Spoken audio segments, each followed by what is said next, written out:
The Fed is talking to you, and most of you aren't listening.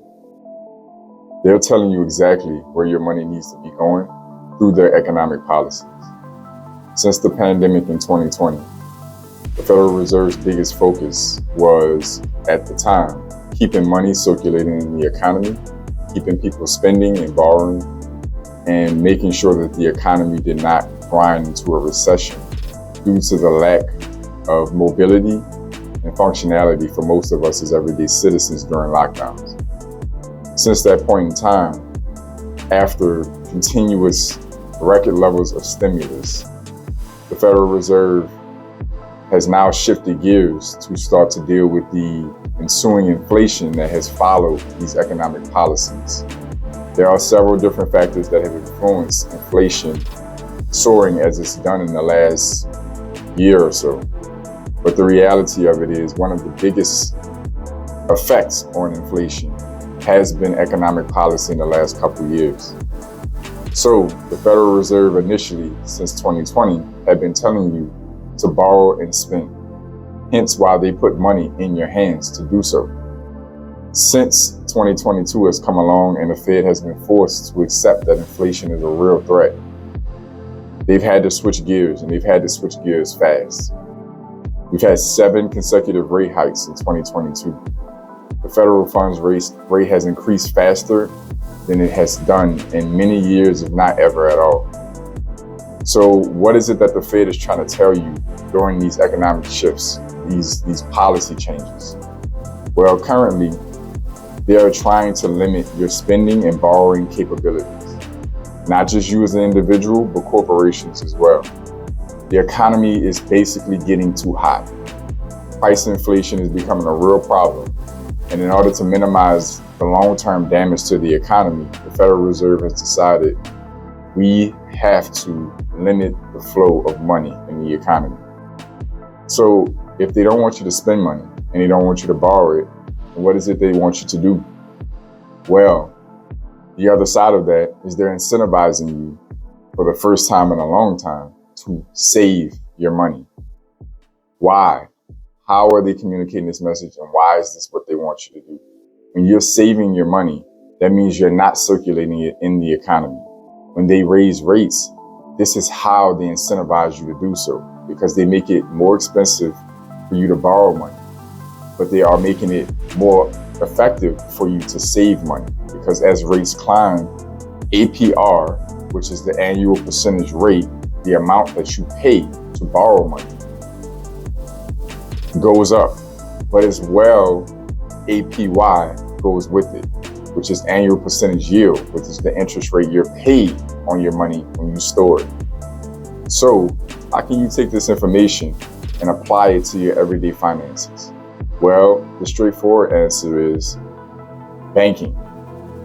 Most of you are not going to function in this economy and through these economic policies the same way the rich would. Most people with any significant amount of wealth are still investing, even through these economic times. Now, mind you, many of them are more in cash than they typically would be because they're waiting for opportunities. They know that this economic cycle that we're in is going to create unusual levels of opportunity in the near future. But most of us either don't have the skill set, the knowledge base, or the resources to take such chances and invest anyway. So with that being the case, how can you start to flow with the rhythm that the Federal Reserve is trying to put you in? How can you roll with the punches, basically? And the reality of it is, your banking relationship is one of the centerpieces for you to be able to accomplish this. You're looking to combat price inflation and the erosion of your purchasing power. And the most effective way to do that is to maximize savings at your financial institution that you're working with. At this point in time, a lot of these institutions are starting to offer specials on savings and CDs. For the first time in a long time, it's becoming a little more attractive for you to store your money. There are also high interest checking accounts.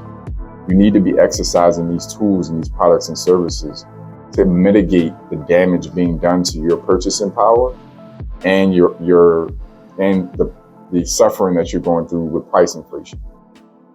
So what you need to do is check into your banking relationship. You need to see what accounts you're in right now, what are they earning, and what other options are available to you at that institution or potentially at other institutions. You need to be making sure that you're earning money on every dollar possible. Even if it's minimal, it's something towards protecting your purchasing power. The next thing you need to do is look into, if you don't already have it, the best available credit cards that match your standard of spending. So what does this mean? You need to be looking for cashback and point rewards cards that are going to incentivize you to spend money in certain categories that you're already spending money. This may be groceries, this may be gas, utility bills, streaming services, you name it. Wherever the bulk of your spending is going that you can capture on a credit card, this is going to be an extremely effective way to mitigate the damage being done to your dollars by inflation and by the Fed's policies. You need to find a comparable card that matches your spending, and you need to funnel as many of your expenses through that card and then pay that balance off out of your checking account. You have to do this responsibly in order for this to work. You start to pay interest on your credit card, then you're completely wiping out this game plan by paying more out in interest than you're gaining in interest. So what you need to do is do some homework, check your existing banking relationships, make sure that you're getting any earnings that you can on your checking account balances, even though it'll be minimal. Any excess savings you have needs to go into a savings or a high yielding CD. Many institutions are offering CD and savings specials right now on new or existing balances. You need to shop that at your current institution and shop it at other institutions you may be interested in building a relationship with. This will help save or mitigate some of the damage being done to your savings. The next thing you need to do is find a comparable credit card. Find at least one or more credit cards that you can optimize your spending with. So if you have high levels of spending on groceries, if you have high levels of spending on car maintenance, you figure out where you're spending the most money, and then you shop credit cards that offer the best rewards and points on that money. You want to mitigate any annual fees on the credit card if you can, and you also want to make sure that you're paying the balances off in full before it reports on your credit report. Ideally, you would pay it off honestly, maybe even the same day. A lot of people don't understand that that's something that you can be doing to make sure that you're using credit cards effectively.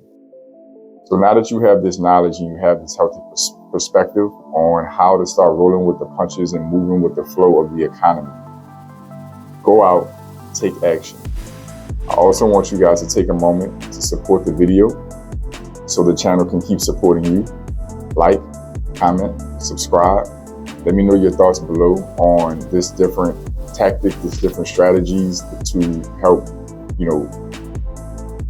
you take the minimal amount of damage that you can take during these economic shifts. I want you guys to stay tuned, stay focused, stay emotional. I'll see y'all soon.